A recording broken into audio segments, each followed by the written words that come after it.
Bersama saya Kepala Staf TNI Angkatan Darat. Ia dijuluki Jenderal Air karena menginisiasi program air bersih di daerah-daerah dimulai dari NTT hingga daerah terpencil lainnya dengan sebutan TNI AD Manunggal Air. Jenderal TNI Maruli Simanjuntak. Dulu Anda menggunakan Babinsa untuk menolong masyarakat daerah tertinggal, daerah pengungsi NTT dari konflik Timur Timur waktu itu. Tapi sekarang Babinsa dipakai untuk kampanye, boleh? Ya jelas nggak boleh lah, kita kan sudah berulang kali netralitas ya. Jadi kalau dilihat sepintas itu, memang saya sudah mendapatkan laporan itu. Tadi kalau dilihat sepintas kan nggak ada penyebutan nama salah satu capres. Jadi kalau Babinsa itu dimintain tolong carikan rumah yang mau dibenerin, ya mungkin dia juga meresponnya, ini saya tahu ada kampung-kampung yang perlu dibantuin. Ada yang perlu air, dia tahu persis ada yang perlu air. Nah inilah makanya di masa kampanye ini nanti saya akan evaluasi. Pak Maruli, sebentar saya potong. Siapa yang bisa memerintahkan Babinsa? Ya cuma struktural ya itu Dandim lah. Dandim, Danrem pun harus melalui Dandim.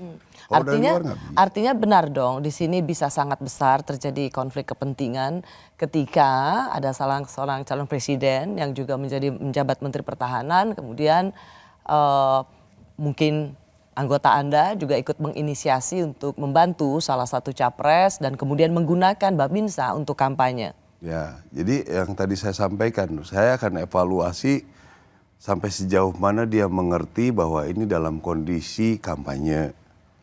Itu mungkin kalau capres yang lain pun minta tolong begitu, mungkin ya dia pikir jangan nama capres ya, tadi berdasarkan Unhan ya. Ada yang mau bantuin benerin rumah ya, dia akan coba membantu gitu. Nah inilah yang akan coba saya evaluasi. Sekarang ini udahlah, kalau memang begini-begini orang ditarik-tarik udah nggak usah dulu deh. Ketika memang ada calon presiden masih aktif sebagai Menteri Pertahanan, ada calon wakil presiden juga masih aktif sebagai Menko Polhukam, dan dua-duanya memiliki relasi dengan TNI, itu menurut Anda seberapa besar kemampuan Anda untuk tidak menjadikan Babinsa sebagai alat kampanye atau untuk mendulang suara? Saya sangat mudah, kalau memang ada laporan kan gampang sekarang. Itu kan Anda langsung mewawancarai orang, ketemu orang. Ya kalau perlu orangnya kita tarik. Tapi bisa nggak mulai saat ini Babinsa itu tidak dilibatkan untuk kampanye dan kemudian untuk pendulangan suara? Sangat bisa. Apa yang bisa Anda lakukan? Saya sudah bilang kalau ketahuan main-main pasti harus bertanggung jawab. Kita langsung sidang, tarik. Ya, sebenarnya mudah-mudah saja sih sebenarnya begitu. Kalau evaluasi dari peristiwa yang kemarin cukup diributkan, menurut Anda apa evaluasi atau introspeksi yang dari mana Anda? Nih? Yang soal Cilincing. Babinsa mendadak. Ya, makanya saya bilang, mungkin dia disampaikan. Nanti saya masih mungkin nih karena saya baru laporan secara umum nih bahwa ada Unhan, ya mungkin singkatan Unhan juga dia belum tentu tahu nih anak-anak di bawah ini yang akan membantu perumahan yang rusak. Ya dia kasih datanya, ya kan? Dan tadi terbukti orang itu tidak ngomong capres juga. Si ibu-ibu tadi itu yang ditanya itu, dia hanya bilang dia minta data, mungkin dia perlu untuk pendaftaran. Babinsa ini pikir udah lu diam aja, yang penting ntar gue daftarin rumah lu bagus kan gitu.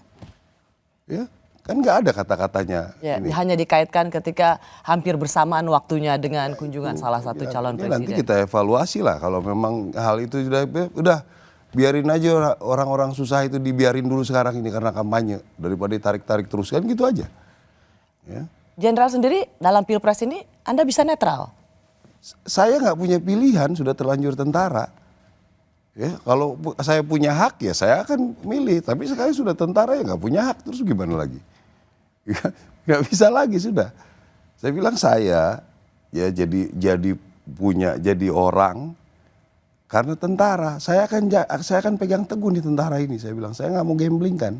Ya, saya bisa duduk di sini sama Mbak Rosi gara-gara tentara ini. Kalau bukan tentara mungkin nggak disapa gitu. Saya nggak mau merusak ini semua. Saya nggak mau jadi history yang konyol gitu. Ya, kalau bisa saya history heroik gitu tentara itu maunya gitu.